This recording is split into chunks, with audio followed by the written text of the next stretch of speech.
ప్రార్థనతో ఈ యొక్క కోరికను మొదలు పెట్టుకుందాం. ప్రార్థన చేసుకుందాం. ప్రార్థన. మహోన్నతుడా, దయగల దేవా, కృపామయుడా, కృపకై, నీ యొక్క ధన్యతకై నువ్వు ఇచ్చిన తండ్రి, నువ్వు చేసిన తండ్రి, ప్రతి మేలుకై నీకు వందనాలు, స్తోత్రాలు చెల్లిస్తున్నాం. ప్రత్యేకంగా ఈ దినమును నీకు సమర్పిస్తున్నాం ప్రభా. ప్రియ పరిశుద్ధాత్మ దేవా, జరుగుబోయే కూడిక అంతట్లో మీరే నీ ఆత్మ నడిపింపుతో మమ్మల్ని నడిపించమని ప్రార్థిస్తున్నాం. ఘనత, మహిమ, ప్రభావం, కీర్తి, మహిమలు తండ్రి ఈ యుగములో మీకే చెల్లును గాక. యేసునామమున అడుగుతున్నాను తండ్రి, ఆమేన్.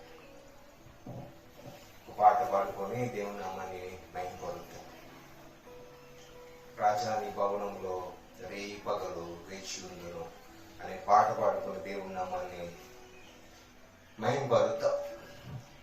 ఈ సమయంలో ఆయన యొక్క సన్నిధిలో మనం నిలబడి ఉన్నాము. ఆయన యొక్క సన్నిధిలో, ఆయన సన్నిధి కోసము మనం ఆశపడుతుండగా ప్రార్థనా పూర్వకంగా సిద్ధ మనసు కలిగి, అలాగే సిద్ధపడి మనం సిద్ధపరచుకొని ఈ యొక్క పాటలో ఏకీభవిద్దాం.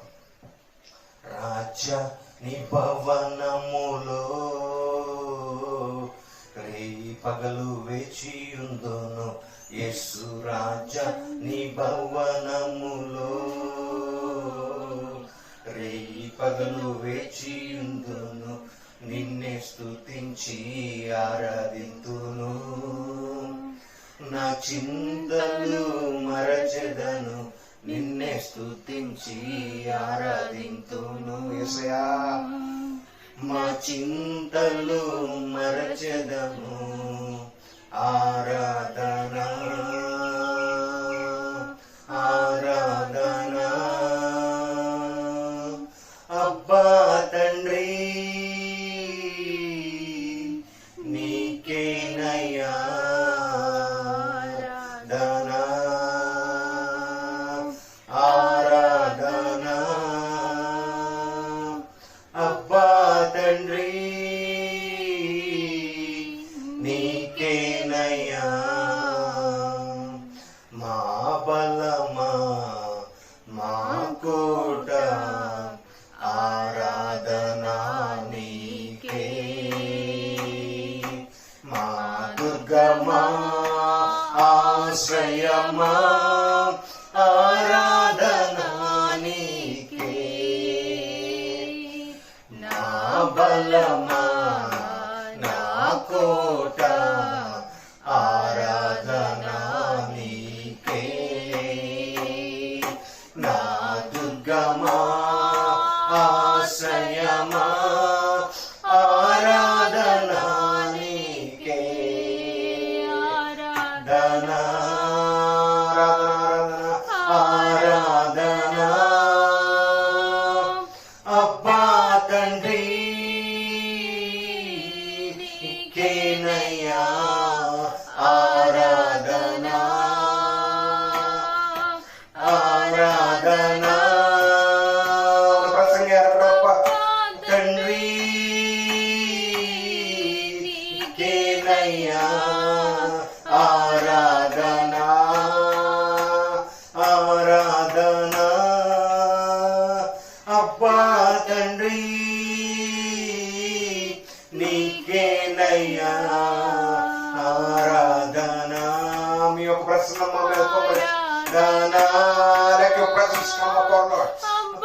తండ్రి నీకేనయ్యా అంతట నివసించు యెహోవా ఎలోహిం, ఆరాధన నీకే, మా యొక్క నీతి యెహోవా సిద్ధేను, ఆరాధన నీకే, ఆరాధన ఆరాధన. అబ్బా తండ్రి నీకేనయ్యా ఆరాధన ఆరాధన. అబ్బా తండ్రి నీకేనయ్యా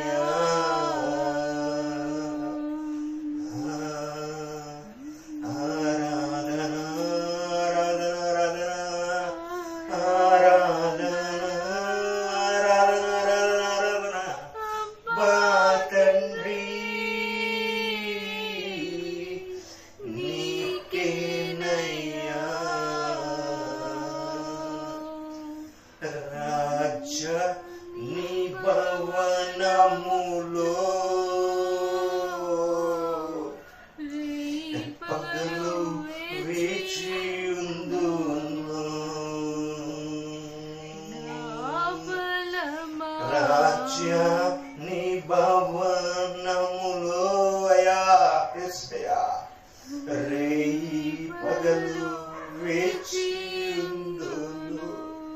తండ్రి ఈ యొక్క సమయంలో మీ సన్నిధి మాకు ఆశ్రయం, నీ సన్నిధి తండ్రి మాకు ఆశ్రయపురం, నీ సన్నిధి మాకు ఆశ్రయపురం. ఈ యొక్క సమయంలో తండ్రి మేము ఆశ్రయిస్తున్నాం తండ్రి. నీ సన్నిధిలో రేయి పగలు వేచి ఉందాం. రాజ్య నీ భవనములో రేయి పగలు వేచియుందును. రేయి పగలు వేచియుందును. నిన్నే స్తుతించి ఆరాధింతును. అప్పా నా చింతను మరచెదను. నిన్నే స్తుతించి ఆరాధింతును. నా చింతను మరచెదను. నిన్నే స్తుతించి ఆరాధింతును. నా చింతను మరచెదను.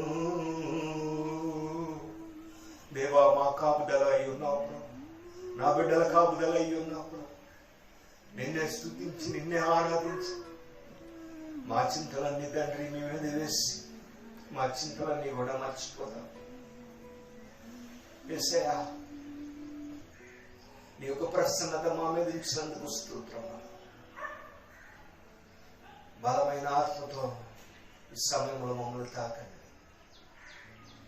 బలమైన ఆత్మతో తండ్రి మమ్మల్ని సన్నిధించండి. నీ అభిషేకంతో నింపమని ప్రార్థిస్తున్నాను. తాకండి, బలపరచండి. ఎవరైతే తండ్రి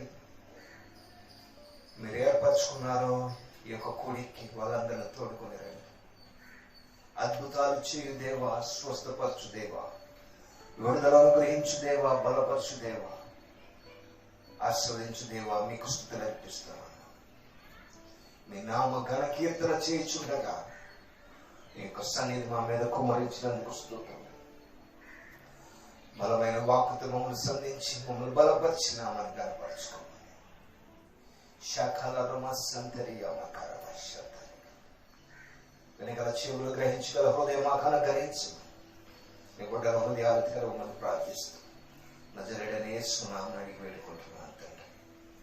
ఆమేన్. దేవుని యొక్క వాక్కులోకి వెళ్దాం. ప్రియమైన యేసుక్రీస్తు నామములో మీ అందరికి ప్రత్యేకమైన వందనాలు తెలియజేస్తున్నాను. మనకి ఈ సమయంలో ఏమై అవసరమై ఉందంటే దేవుని యొక్క వాక్ అవసరమై ఉన్నది. దేవుని యొక్క వాక్ మనకు ఉన్నట్లయితే మనం ఆ దేవుని యొక్క వాక్ మీద ఆధారపడి ఆ దేవుని యొక్క వాక్ మీద నమ్మిక ఉంచి మనకి జీవితము సుఖశాంతులతో సమాధానంతో జీవించగలం. మనల్ని లేకపోతే మిమ్మల్ని నన్ను కట్టేది ఏంటంటే ఈ సమయంలో దేవుని యొక్క వాక్యం. దేవుని యొక్క వాక్ మనం బలపరిచేది. దేవుని యొక్క వాక్యే నిన్ను నన్ను స్థిరపరిచేది. ఈ సమయంలో మనకు సహాయం కానీ, మనకు ప్రొటెక్షన్ కానీ, సంరక్షణ కానీ, సహాయం కానీ, విడుదల కానీ, సమృద్ధి కానీ, సహాయము, సమృద్ధి, సంరక్షణ ఎవరి దగ్గర నుండి వస్తుంది అంటే మన దేవుడి నుండి. బైబిల్ గ్రంథంలో నుండి కొన్ని వాక్యాలు చూసుకుందాం. దేవుడు మనకి ఏం చేస్తున్నాడు అనేది మనకి దాని గురించి అవగాహన ఉండాలి. We want to see 3 things. 3 విషయాలు చూడబోతున్నాం మనం. నేను చెప్పే ఈ మెసేజ్ లో 3 విషయాలు దాగి ఉంటాయి. ఫస్ట్ ఏంటంటే ఇన్ఫర్మేషన్. ఆ ఇన్ఫర్మేషన్ నుండి మీకు రాబోతుంది ఏంటంటే దేవుని యొక్క ఇన్స్ట్రక్షన్. ఒకటేంటిది information. First thing is information. నేను ఇచ్చే ఇన్ఫర్మేషన్ లో దేవుని యొక్క వాక్ నుండి మీకు సూచనలు లేకపోతే ఇన్స్ట్రక్షన్స్ మీరు పొందుకోబోతున్నారు. 2 ఇన్స్ట్రక్షన్ అయిన తర్వాత దేవుని యొక్క వాక్ సూచన రూపంగా మీకు వచ్చిన తర్వాత ఏమవుతుందంటే you going to receive the inspiration. అంటే దేవుని యొక్క వాక్కు విన్న మీకు దేవుని యొక్క ప్రేరణ మీకు కలుగుతుంది. మనం తెలుసుకోవాల్సింది ఏంటి అంటే దేవుని యొక్క వాక్యం ఏం సెలవిస్తున్నది అనేది. బైబిల్ గ్రంథంలో నుండి వాక్య పట్టణంకి వెళ్ళక మునుపు లేకపోతే వాక్య భాగానికి వెళ్ళక మునుపు ఒక వచనం చదివి మూవ్ ఫార్వర్డ్. హెబ్రీయులకు రాసిన పత్రిక 1వ అధ్యాయము 14వ వచనం చదువుకుందాం. హెబ్రీయులు 1వ అధ్యాయము 14వ వచనము. వీరందరూ దేవునికి కలుగుతుంది. మనం తెలుసుకోవాల్సింది ఏంటి అంటే దేవుని యొక్క వాక్యం సెలవిస్తున్నది అనేది. బైబిల్ గ్రంథంలో నుండి వాక్య పట్టణంకి వెళ్ళక మునుపు లేకపోతే వాక్య భాగానికి వెళ్ళక మునుపు ఒక వచనం చదివి మూవ్ ఫార్వర్డ్. హెబ్రీయులకు రాసిన పత్రిక 1వ అధ్యాయము 14వ వచనం చదువుకుందాం. హెబ్రీయులు 1వ అధ్యాయము 14వ వచనము.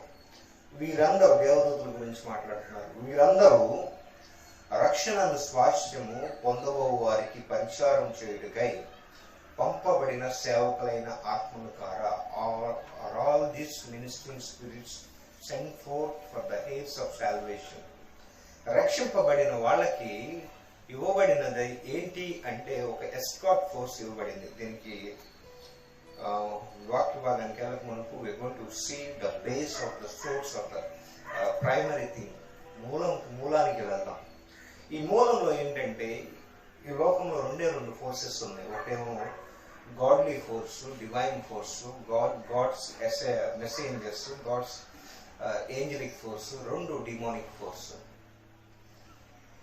ఎఫెసీయులకు రాసిన పత్రిక 6వ అధ్యాయం 12వ వచనం లేకపోతే 6వ అధ్యాయంలో మనం అంతా చూడగలం. We are fighting and we are battling with the invisible forces. గొప్ప విషయం ఏంటంటే ఈ ఇన్విజిబుల్ ఫోర్సెస్ ఏమి కూడా మన కంటికి కనపడదు. అదే గొప్ప విషయం. ఈ ఇన్విజిబుల్ ఫోర్సెస్ తో మనం పోరాడుతున్నామని అంటే దాన్ని బట్టి ఏంటంటే we are fighting with the invisible forces. ఒకటి ఏంటంటే దేవుని యొక్క సైన్యము, రెండోది అపవాది యొక్క సైన్యం. మొదటిది దేవుని యొక్క సైన్యము, రెండు అపవాది యొక్క సైన్యము. ఈ వాక్కు వింటున్న మీరు చాలా జాగ్రత్తగా గమనించండి, చాలా జాగ్రత్తగా వినండి ఈ వాక్కు. ఎందుకంటే ఈ వాక్కులో శక్తి ఉన్నది, ఈ వాక్కులో అభిషేకం ఉన్నది, దేవుని యొక్క ఆత్మ సంచారం ఉన్నది. వాక్కు మిమ్మల్ని జీవింపచేస్తుంది కాబట్టి దయచేసి జాగ్రత్తగా ఉండండి. రెండు ఫోర్సెస్ ఉన్నాయి. ఒకటి హెవెన్లీ ఫోర్స్, రెండు డిమోనిక్ ఫోర్సెస్. ఒకటి heavenly force that are angels and second thing is demonic forces. ఈ ఏంజలిక్ ఫోర్స్ అనేది 1:14 ఏం చెప్తుందంటే దేవుని యొక్క వాక్యం, వీరందరూ రక్షణను స్వాస్థ్యం పొందబో వారికి అంటే రక్షణ పొందిన వారికి పరిచారం చూడికే పంపబడిన సేవకులైన ఆత్మకార or all this ministering spirit sent forth to serve us or to minister to us. అంటే రక్షింపబడిన నీవు నేను ఏమై ఉన్నామంటే దేవుని యొక్క జనాంగం అన్నాం. ఏమై ఉన్నాం? రక్షింపబడిన నువ్వు నేను దేవుని యొక్క పిల్లలమై ఉన్నాం. యోహాను రాసిన సువార్త 1వ అధ్యాయం 12వ వచనంలో ఏమని చెప్తుందంటే, తను ఎందరు అంగీకరించారో వారందరికీ అనగా తన నామమునందు విశ్వసించే వారికి దేవుని పిల్లలకు ఆయన అధికారం అనుగ్రహించాను. యేసే దేవుడు అని అంగీకరించిన మనమందరం కూడా ఆయన పిల్లలవుటకు దేవుడు అధికారం అనుగ్రహించాడు. తను ఎందరు అంగీకరించారో వారందరికీ అనగా తన నామం విశ్వాసం ఉంచు వారికి. ఫస్ట్ థింగ్ ఈజ్ విశ్వసించాలి. నేను చెప్పాను మీకు 3 things we are going to see అనేది. First information, second instruction and third thing is inspiration. So ప్రేరణ ఎలా వస్తుందంటే దేవుని యొక్క వాక్కు నుండి మీకు ఇన్స్ట్రక్షన్స్ వచ్చినప్పుడు ఆబ్వియస్గా మీలో ఉన్న విశ్వాసము అరగిలింపబడి మీరు ఆ యొక్క విశ్వాసం ద్వారా మీ క్రియలు చేయడం మనం చూడగలం. అలాగే దేవుని యొక్క వాక్కు మీకు వచ్చినప్పుడు యేసే దేవుడు అని నమ్మి రోమిలకు రాసిన పత్రిక 1 చూసి వెళ్ళాలనుకుందాం. రోమిలకు రాసిన పత్రిక 10వ అధ్యాయం 9-10 వచనాలు. రోమిలకు రాసిన పత్రిక 10వ అధ్యాయం 9-10 వచనాలు ఏమని చదువుతుంది అంటే, దేవుడు మృతుల్లో నుండి ఆయన లేపినని, ఎవరిని లేపినని అంటే యేసును లేపినని నీ హృదయం ముందు సృష్టించిన ఎడల నీవు రక్షింపబడదు. ఏలైనా నీతి కలిగినట్టు మనుషుని హృదయంలో సృష్టించును, రక్షణ కలుగునట్టు నోటితో ఒప్పుకొను. ఇది రక్షణ. యేసే దేవుడని అంగీకరించిన మనమందరం కూడా ఇంకొక లెవెల్కి, లేకపోతే ఒక కింగ్డమ్ నుండి ఇంకొక కింగ్డమ్కి, అంటే ఒక రాజ్యం నుండి ఇంకొక రాజ్యానికి మారిపోయాం, లేకపోతే ప్రమోట్ అయిపోయాం, లేకపోతే ఈ రాజ్యముతో కట్ అయిపోయిన కనెక్షన్ దేవుని రాజ్యంతో కలపబడుతున్నది. యేసే దేవుడిని అంగీకరించిన నీకు ఆయన రాజ్యంలో నువ్వు వారసుడవుటకు, ఆయన బిడ్డగా ఉండటకు దేవుడు నీకు అధికారం ఇచ్చాడు. ఎప్పుడైతే యేసే దేవుడిని నువ్వు ఒప్పుకున్నావో ఆయన రాజ్యంలో నీకు ఒక భాగం ఉన్నది, ఆయన రాజ్యంలో నీకు పాలున్నది. నువ్వేమై ఉన్నావు అంటే దేవుని యొక్క బిడ్డవై ఉన్నావు అని వాక్యం సెలవిస్తున్నది. సో దేవుని యొక్క కుమారుడిగా పిలువబడుచున్న నువ్వు, దేవుని యొక్క కుమారుడైన నీవు దేవుడు అనుగ్రహించు ప్రతి మేలును పొందుటకు అర్హుడివై ఉన్నావు. So you are no more a servant, or you are no more a slave to this world. You are a son to the Lord. నువ్వు దేవుని యొక్క కుమారుడు అయి ఉన్నావు. సో నువ్వు కుమారుడు అయి ఉన్నావు కాబట్టి నువ్వు తెలుసుకోవాల్సింది ఏంటంటే, నీకు నిన్ను సంరక్షించడానికి, నిన్ను ప్రొటెక్ట్ చేయడానికి ఒక సైన్యం ఉన్నది. అర్థమవుతుందా? నిన్ను సంరక్షించడానికి, నీ యొక్క పరిస్థితి అన్నిటిలో నుండి నిన్ను కాపాడటానికి, నీ పరిస్థితి ఎలా ఉన్నా కూడా నిన్ను బలపరచడానికి, నీకు సహాయం చేయడానికి ఒక సైన్యం ఉన్నది. ఈ సైన్యం ఏంటంటే దేవుని యొక్క సైన్యం. హల్లెలూయా. ఈ సైన్యం ఎవరు? దేవుని యొక్క సైన్యం. ఈ సైన్యం యొక్క పని ఏంటంటే నిన్ను సంరక్షించడానికి. హల్లెలూయా. నువ్వు తెలుసుకోవాల్సింది ఏంటంటే, దేవుడు నీ కోసం ఒక సైన్యాన్ని పెట్టాడు. నువ్వు ఒంటరివాడివి కాదు. ఎప్పుడైతే నువ్వు యేసే దేవుడు అని అంగీకరించావో నువ్వు ఒంటరివాడివి ఏమాత్రం కాదు. నిన్ను సంరక్షించడానికి నీ చుట్టూ ఆయన యొక్క దూతలు కావలిగా ఉన్నారు. హల్లెలూయా. నీ చుట్టూ ఎవరున్నారు? ఆయన యొక్క దూతలు కావలిగా ఉన్నారని దేవుని యొక్క వాక్యం సెలవిస్తుంది. 91వ కీర్తన 11-12 వచనాలు చదువుకొని మూవ్ ఫార్వర్డ్. 91వ కీర్తన మనకి దేవుని యొక్క వాక్యం ఏమని చదువుతుందంటే, జ్ఞానం లేకనే అంటారు జనం నశించేది. దేవుని యొక్క జ్ఞానం, దేవుని యొక్క వాక్యం యొక్క జ్ఞానం, అసలు మనకి ఎవరున్నారు మమ్మల్ని సంరక్షించడానికి జ్ఞానం లేకే దేవుని యొక్క జనులు, దేవుని యొక్క బిడ్డలందరూ నశిస్తున్నారు. 91వ కీర్తన 11-12 వచనాలు చదువుతాను. నీ మార్గములన్నిటిలో నిన్ను కాపాడుటకు ఆయన నిన్ను గూర్చి తన దూతలకు ఆజ్ఞాపించును. నీ పాదములకు రాయి తగలకుండా వారు నిన్ను తమ చేతుల మీద ఎత్తి పట్టుకొందురు. సో నీ మార్గం అన్నిటిలో నువ్వు వెళ్ళే ప్రయాణం, నువ్వు చేసే ప్రయాణం, నువ్వు వెళ్ళే డైరెక్షన్ ఏదైనా సరే, from east to west, north to south, east to west, north to south, A direction నువ్వు తిరిగినా కూడా ప్రతి మార్గంలో నువ్వు నడిచే నడకలో, నువ్వు వెళ్ళే దిశగా ఎటైనా సరే నిన్ను కాపాడుటకు ఆయన యొక్క సైన్యము సిద్ధంగా ఉంది. నువ్వు మూవ్ అయితే నీతో పాటు ఆయన దూతలు కూడా మూవ్ అవుతా ఉన్నారు. హల్లెలూయా. When you are moving, his entire force is moving along with you. ఏం జరుగుతుంది? నువ్వు నడుస్తుంటే సైన్యం, పరలోక సైన్యం, ఆ మొత్తం సైన్యం కూడా నీతో పాటు నడుస్తుంది. తెలుసా నీకు? అది ఏమన్నా ఐడియా ఉందా నీకు?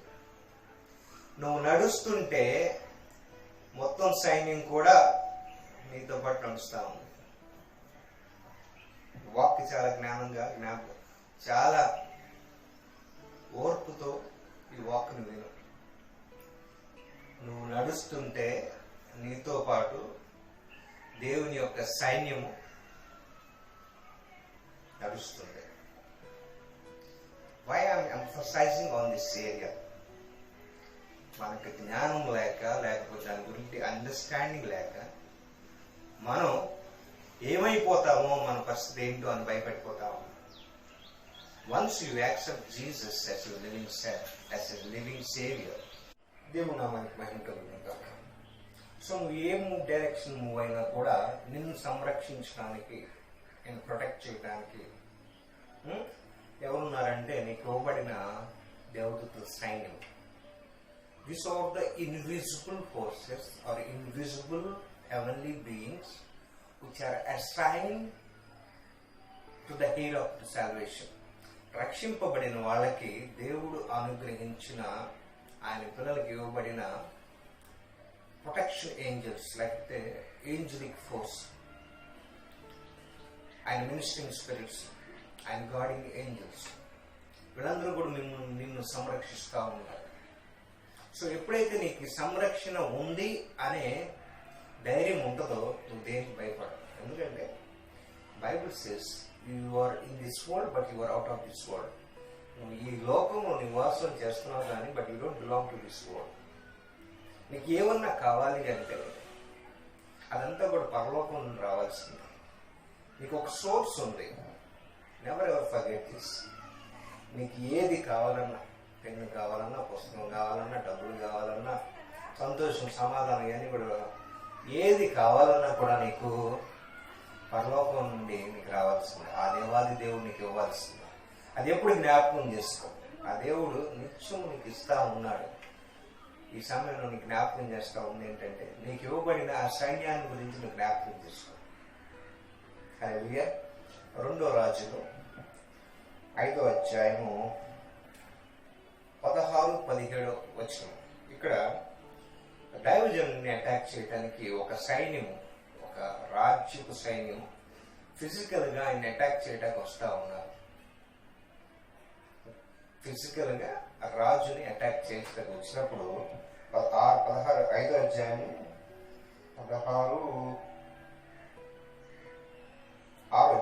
16-17 వచ్చిన చూద్దాం.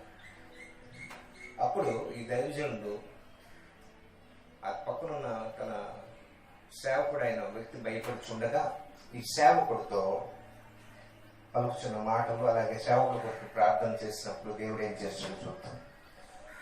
అతడు భయపడవద్దు, మన పక్షంలో ఉన్నవారు వారికంటే అధికులై ఉన్నారని చెప్పి, అంటే మన పక్షాన ఉన్నవాళ్ళు దైవ సైన్యం, దేవదూతల సైన్యము ఫిజికల్ గా తను అటాక్ చేసిన సైన్యము, అటాక్ చేయడానికి వచ్చిన సైన్యం కన్నా అధికంగా ఉన్నారని ఈ దైవజనుడికి తెలుసు. ఆ విషయం తన యొక్క శిష్యుడికి తెలియదు. అయ్యో మమ్మల్ని చంపేయడానికి ఈ యొక్క రాజ్యపు సైన్యం వచ్చేసిందని భయపడుతూ ఉన్నప్పుడు అతడు భయపడవద్దు, మన పక్షంలో ఉన్నవారు వారికంటే అధికులై ఉన్నారని చెప్పి, యెహోవా వీడు చూడునట్లు దయచేసి వీని కళ్ళు తెరవమని ఎలీషా ప్రార్థన చేయగా యెహోవా పనివారి కళ్ళు తెరవ చేసిన గనుక వాడు ఎలీషా చుట్టూను పర్వతము, అగ్ని, గుర్రముల చేత, రథముల చేతను నిండి ఉంట చూచాను. మనకు తెలియదు, దేవుడు మన యొక్క ఆత్మీయ నేత్రులు తెలిస్తే గాని మన చుట్టూ ఒక సైన్యం ఉన్నది అని గ్రహింపు మనకి తెలియదు, మనకి రాదు కూడా. అందుకే పౌలు అలా ప్రార్థన చేస్తాడు. ఎఫెసీయులు చాప్టర్ 1:17 దాంతో చూడగలం. కింద కూడా మనం let their eyes of understanding be enlightened so that they can see. వాళ్ళ మనోనేత్రము వెలిగింపబడునని ప్రార్థన చేస్తున్నానని ఇక్కడ ఎలీషా తన యొక్క శిష్యుడి కోసం ప్రార్థన చేస్తున్నాడు. ఎందుకంటే ఆయన భయపడిపోయాడు. అయ్యో నా పరిస్థితి, మనం చచ్చిపోబోతున్నామే, మన యొక్క పరిస్థితి ఇలా ఉంది, ఏమవుతుందో తెలీదు, మన స్థితి ఎలా ఉండబోతుందో, మన పరిస్థితి ఏమవుతుందో అనే ఒక భయంలో గురైపోయాడు ఈ వ్యక్తి. ఈ దైవజనుడికి తెలుసు, ఎందుకంటే దేవుడే ఆయన యొక్క సంరక్షణ, దేవుడే ఆయన యొక్క ప్రొటెక్షన్ అయి ఉన్న విషయము అతనికి తెలుసు. కాబట్టి ఆయన దేని గురించి కూడా భయపడట్లేదు. ఆయన తన యొక్క దేవదూతలను పంపాడు అన్న విషయం అతనికి తెలుసు. కానీ యొక్క సేవకుడికి, ఆయన శిష్యుడికి తెలియదు కాబట్టి భయపడిపోతా ఉన్నాడు. ఈ దినంలో మన పరిస్థితి కూడా అలాగే ఉంది. ఈ సమయంలో దేవుడి యొక్క వాక్కు నీకు వస్తున్నది. భయపడవద్దు, దేనికి భయపడవద్దు. దేవుడైన యెహోవా నీ కోసం సైన్యం పంపించాడు.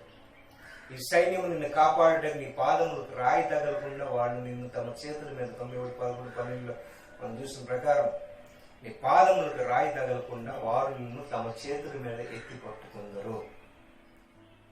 ఆయన దేవుడైన యెహోవా నీ పాదములకు రాయి తగలకుండా ఆ దేవతను పంపుతున్నాడు. నువ్వు భయపడాల్సిన అవసరం లేదు. వాళ్ళు నిన్ను సంరక్షించడమే వాళ్ళ యొక్క డ్యూటీ. ఏంటంటే వాళ్ళ డ్యూటీ నిన్ను సంరక్షించడమే, నిన్ను ప్రొటెక్ట్ చేయడమే వాళ్ళ యొక్క పని. ఎందుకంటే నువ్వు దేవుని యొక్క కుమారుడు అయి ఉన్నావు కాబట్టి నిన్ను ప్రొటెక్ట్ చేయడమే వాళ్ళ యొక్క డ్యూటీ. నేను ఒక చిన్న సాక్ష్యం మీతో పంచుకుంటాను ఈ సమయంలో. ఇది ప్రాఫిట్ ఎడ్ అనే దైవజనుడు, జింబాబ్వే దేశంలో ప్రాముఖ్యత చెందిన దైవజనుడు. ఈ యొక్క వ్యక్తి ఈ ఏంజలిక్ మినిస్ట్రీలో గురించి, ఏంజలిక్ మినిస్ట్రీ గురించి, దేవదూతుల యొక్క పరిచర్య గురించి వివరణించే వ్యక్తి. దేవదూతుల మినిస్ట్రీలో ఆపరేట్ అయ్యే దైవజనుడు ఈయన. ఎలాగైతే ఎలీషాన్ గురించి మనం చూసాం, అలాగే ఈ వ్యక్తి కూడా దేవదూతుల పరిచర్యలో ఉన్న వ్యక్తి. సో ఒకసారి ఆయన దయ్యములు పెట్టిన వ్యక్తులకి విడుదల చేసే సమయంలో ఆ దయ్యం పెట్టిన వ్యక్తి భయంకరంగా విజృంభించుకున్న సమయంలో వాలంటీర్స్ అందరూ కూడా అతను పట్టుకోలేని స్థితిలో ఆ సమయంలో ఏం చేశాడంటే దేవదూతని వెంటనే ఆ యొక్క వ్యక్తిని అరెస్ట్ చేయమని చెప్పి దేవదూతని పంపినప్పుడు వెంటనే ఆ వ్యక్తి 2 చేతులు వెనక కట్టేసిన ఆ దేవదూతను ఏం చేస్తున్నారు, ఆ వ్యక్తి యొక్క 2 చేతులు వెనక కట్టేసినప్పుడు ఆ యొక్క వ్యక్తి ఏమాత్రం కదలలేని స్థితిలోకి వెళ్ళిపోయాడు. వెంటనే ఆయన ఆ దేవదూతకు చెప్పిన మాట ఏంటంటే ఈ వ్యక్తిని చివరిదాకా తీసుకెళ్ళిపోవాలి.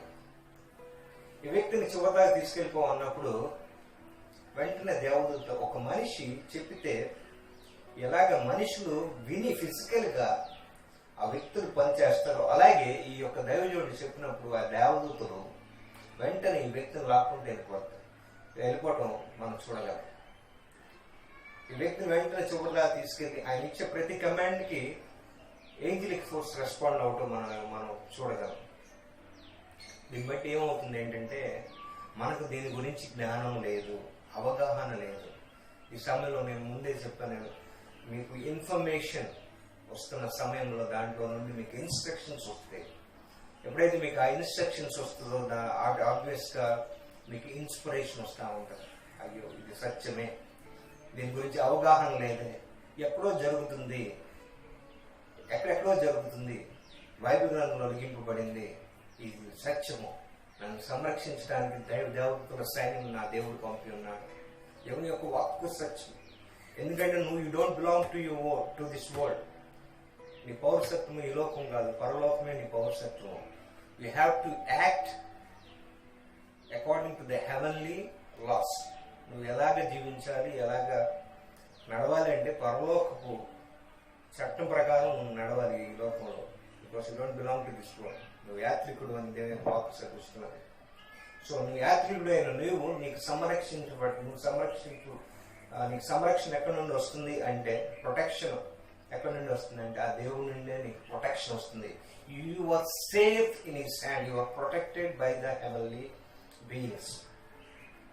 మనం కంటికి కనపడకపోవచ్చు, బట్ కానీ దేవుడు తన యొక్క దూతలకు ఆల్రెడీ పంపి ఉన్నాడు. He already sent his angelic force to protect you from this situation. ఈ యొక్క పరిస్థితి నుండి నిన్ను కాపాడటానికి ఆయన తన సైన్యాన్ని పంపి ఉన్నాడు. హల్లెలూయా. మన దేవుడు ఆల్రెడీ ఆయన యొక్క సైన్యాన్ని విడుదల చేస్తున్నాడు. ఈ చుట్టుపక్కల ఎలా ఉన్నా కూడా you need not to worry for anything, because God has already released the angelic force to protect you, to safeguard you, to minister to you. నిన్ను సంరక్షించడానికి, నీకు సహాయం చేయడానికి, నీకు సమృద్ధిలోకి నడపడానికి ఆ దూతల సైన్యం పంపి ఉన్నాడు. నీకు ఏది కావాలన్నా కూడా దేవుడు ఆ యొక్క సైన్యం ద్వారా ఈ దినమున నీ అవసరాలన్నీ కూడా తీర్చును గాక. హల్లెలూయా. మనకు లేనిది ఏంటంటే దేవుని యొక్క జ్ఞానం, దేవుని యొక్క వాక్ యొక్క జ్ఞానం. ఈ వాక్ యొక్క జ్ఞానం లేకపోవడం వలనే మనం ఇంకా భయపడతా ఉన్నాం. శిష్యుడు చూడండి, ఆ దైవజనుడు యొక్క శిష్యుడు చూడండి, అయ్యో మమ్మల్ని చంపేయడానికి వచ్చేసరి జనాంగం ఆ సైన్యం అంతా కూడా మమ్మల్ని చంపేస్తారని భయంగా ఉన్నప్పుడు ఆ దైవజనుడు చెప్తున్నాడు, భయపడవద్దు అని దేవునికి మొరపెట్టినప్పుడు దేవుడు ఆ యొక్క వ్యక్తి కన్నులు తెరిచాడు. ఎప్పుడైతే ఒక వ్యక్తి కన్నులు తెరవబడిన దాన్ని తను తెలుసుకున్నాడు, అయ్యో మన సైన్యం వాళ్ళకన్నా అధికంగా ఉన్నారని ఎప్పుడైతే గ్రహించారో ఆబ్వియస్గా ధైర్యం వచ్చేసింది ఆ వ్యక్తికి. వాక్కు నిలుచున్న మీకు కూడా దేవుడి యొక్క ధైర్యము దేవుడి ఖచ్చితంగా మీకు అనుగ్రహించును గాక. దేవుడు నిత్యము మిమ్మల్ని బలపరచును గాక. దేవుడు నిబ్బరముతో మిమ్మల్ని నింపును గాక. ఆమె దేవుడి వాక్కును దీవించిన గాక. మనకి దేవదూతల సైన్యము మనకు పరిచయం చేయడానికి దేవుడు అనుగ్రహించాడు. మనం ఆయన పిల్లలై ఉన్నాం, మనం ఎవరై ఉన్నాం అనేది మనం జ్ఞాపకం చేసుకోవాలి. మనం ఈ లోకానికి సంబంధించిన వ్యక్తులం కాదు, మన పరలోకకు సంబంధించిన వ్యక్తులు, మన యాత్రికులము. మనకు సంరక్షణ అంతా కూడా మన తండ్రి అయిన దేవుడు ఆల్రెడీ ఆయన ఏంజలిక్ ఫోర్స్ ని పంపి అరేంజ్ చేశాడు ప్రతిదానికి. ఏ హానియో నీకు తాకదు. నజరేయుడైన యేసు నామమున ఏ అపాయం నిన్ను తాకదు, ఏ తెగులు నీ గుడారం సమీపించదు. నజరేయుడైన యేసు నామమున I prophesy these words upon your life. ఈ యొక్క జీవితాల మీద ఈ యొక్క ప్రవచన వాక్కుని మీరు విడుదల చేస్తున్నారు. ఏ అపాయము నీ గుడారం సమీపించదు. దేవుడు ఈ వాక్కుతో మిమ్మల్ని కట్టును గాక, మిమ్మల్ని బలపరచును గాక. ప్రార్థన చేసుకుందాం. మహోన్నతుడా దయగల దేవా, మీకు స్తోత్రములు, గొప్పగల మా రక్షక, మీకు వందనాలు. ఈ సమయంలో తండ్రి మీ యొక్క వాక్కును విడుదల చేశారు, మీకు స్తోత్రములు ప్రభా. నిజమేనయ్యా, మీరు మాకు దేవదూతల్ని పరిచారం చేయడానికి మాకు అనుగ్రహించారు. వాళ్ళు మా పాదములకు రాయి తగలకుండా వాళ్ళ చేతుల మీద మమ్మల్ని ఎత్తి పట్టుకుంటారు అని వాక్కుతో మమ్మల్ని ఒకసారి నువ్వు చేయు కార్యములను తన్ని జ్ఞాపకం చేసిన విధానం బట్టి స్తుతులు వందనాలు చెల్లిస్తున్నాం. జ్ఞానం లేక నా జనం నశించిపోతున్నారని వాక్కు సెలవిస్తున్నది ప్రభా. ఎవరికి జ్ఞానం అవసరమైనదో ప్రభా నజరేయుడైన యేసు నామమున వాళ్ళకి తండ్రి ఈ యొక్క జ్ఞానం అనుగ్రహించమని ప్రార్థిస్తున్నాం. నేను వారు వినుచున్న చెవులను తండ్రి మీరు దీవించండి, గ్రహించగల హృదయాన్ని వాళ్ళకి అనుగ్రహించండి, వినగల చెవులు దయచేయండి, బలపరచండి, దీవించండి, ఆశీర్వదించండి. ఈ సంరక్షణలో ప్రతి బిడ్డను పలుచు దీవిస్తూ ఆశీర్వదిస్తూ నజరేయుడైన యేసు నామమున అడుగుతున్నాను తండ్రి. ఆమేన్. God bless you all. Stay connected.